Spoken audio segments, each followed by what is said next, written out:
Now we have senior wide receiver Jordan White.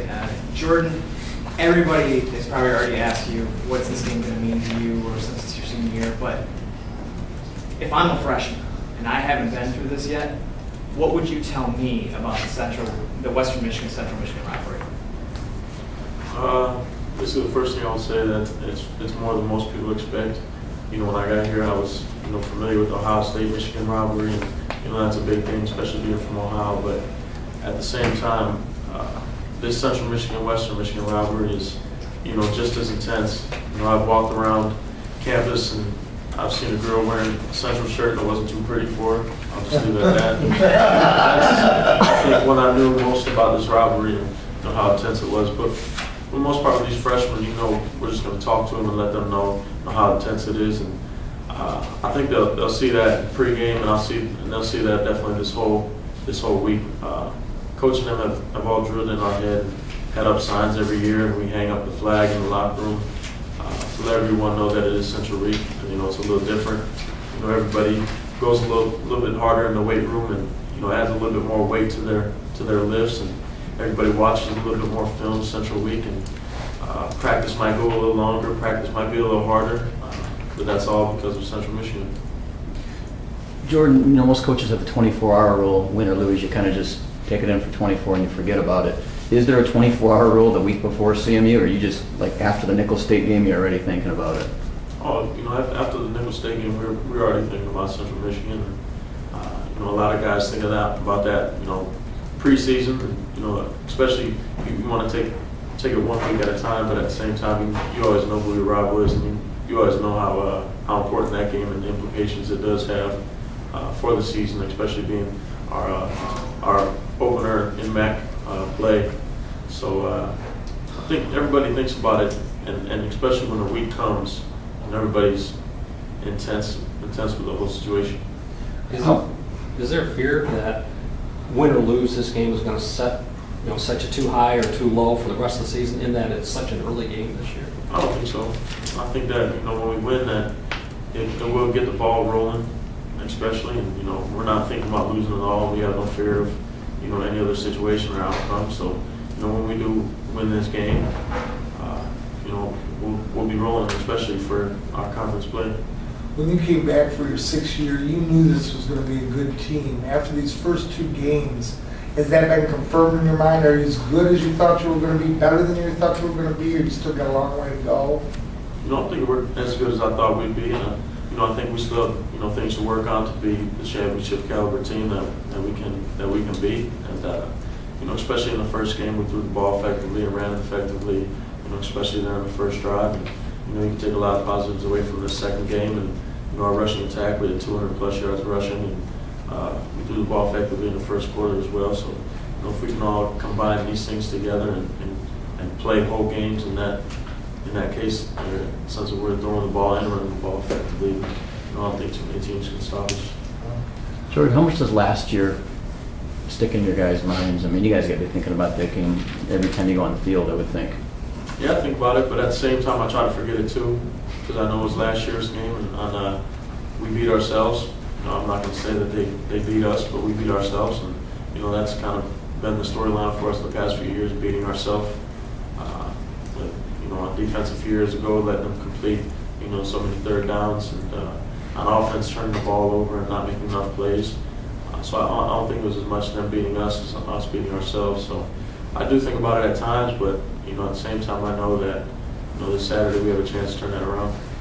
You've actually been here for the entire streak. I mean, you have to be a 6-year player to do that. Can you just talk about that? That's got to make how it wears on you even greater than anybody else. Yeah, I think I'm especially lucky more than some of these other 5th-year guys who hadn't had the chance to beat them at all. I'm here for another year, maybe for this reason, especially to beat Central or help beat Central. Not many people get the opportunity to play 6 years, but I do. So, if I can get my last win, against Central, my only win against Central that time I've been here, and I'll be fine with that. Jordan, what was the biggest lesson you learned from last year's loss? That, especially with games like against Central, they're always close no matter how good each team is, and there's just a fine line between winning and losing. And turning the ball over doesn't help. So every play matters, especially with every game, but especially in these Central Michigan, Western Michigan games, they're so close all the time. And they do matter. So. You're not flying under the radar anymore on the national scene even as a receiver, but we were just informed last week that the NCAA is not recognizing the 12 receptions that you had at Michigan and the NCAA records. How do you feel about that? The MAC is, I know, and the Big Ten is, but the NCAA isn't. You had 12 receptions in that game, probably one of the nation's top receivers coming out of that game. I mean, that's unfortunate. At the same time, not more focused on winning games. At the end of the year it would be nice, but that is just one game. It's unfortunate for both sides too, because I know they did some things on defense that they might, want recognized. But at the end of the day, if we're winning our conference games and winning games in general, then I'm fine with it. Jordan, a lot of these rivalries that we all read and watch get pretty nasty.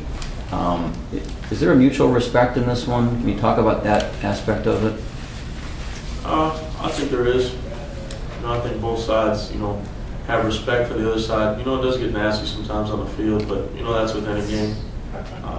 But especially, rivalry games, might get a little nastier. But I think both sides have a respect for the other side, and we know what each side is capable of. And at the same time, we know it's going to be a great game. We know it's going to be a good game, a close game, hard-fought game. But we do have some mutual respect from one another. When you were recruited to come here, how soon after were you told about this rivalry and it was explained to you and, hey, you got to beat Central kind of thing, from a fan or anybody? I think I heard it. I probably got up here June 6th. I want to say I remember. I got up here June 6th of 2006, a long time ago. And sometime during that summer, I heard about this Central Michigan, Western Michigan rivalry. I didn't know much about it then, but 2007 when I actually played in it, that's kind of when I got that full gist of it. Jordan, last year you had Juan Nunez here kind of take a little bit of the pressure off of you. How do you feel about the depth in the receiving core now, and who seems to be stepping up to take some of the pressure off you? It looks like outside of you, Carter's spreading the ball around pretty good, but what do you think about the other receivers and what they're doing? I think, we have one of the most reliable guys. Well, the most reliable guy since I've been here, Rob Arnheim. He hasn't been injured for any of the games in the past 3 years or any games that I remember. 2 years ago I went down for a few games, and I know Juan was down for 4, 5, 6 games, and Rob's always been there. He was the leading receiver 2 years ago when we did go down, so he's capable of mixing it up in there and catching the ball, and you can always count on him to be in the right spot at the right time. The guys like Ansel Ponder, they mix in there. Caleb Ravenel, we'll get him back this week, and he should do fine. He's one of our most talented wide receivers we have. So there's a lot of guys in the mix that are doing great things, and I don't think you can really just focus on one guy in our offense. Jordan, he talked earlier about setting the bar too high or low with a win or loss.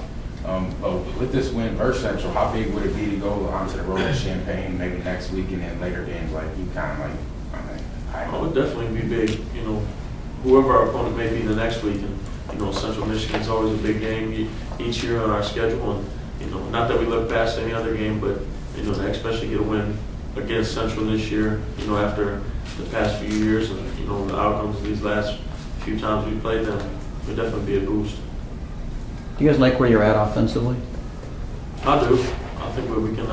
We have some things to work on. Obviously, we're never perfect, but running the ball, like I said before, this past game, 200 yards, and we threw the ball effectively in the first quarter, and effectively against Michigan, and our throwing opportunities were there. And had we played a whole game, we might have had some more on stats, I guess you could say, But I like where we're at offensively. You were sitting next to Alex at the post-game press conference when he said that he had been a little skittish during the game, and I think I know what he means, but how did you interpret that? I think, Alex is definitely a confident guy. I just interpret it as, maybe being a little bit overconfident sometimes, and, maybe Forcing. Trying to do maybe too much. I wouldn't say too much, but he's a great quarterback, and he knows his reads, and he knows, what chances he can take here and there. And I think maybe he wanted to take more chances than he normally does. So I think that's what he meant by it. Not so much afraid or anything.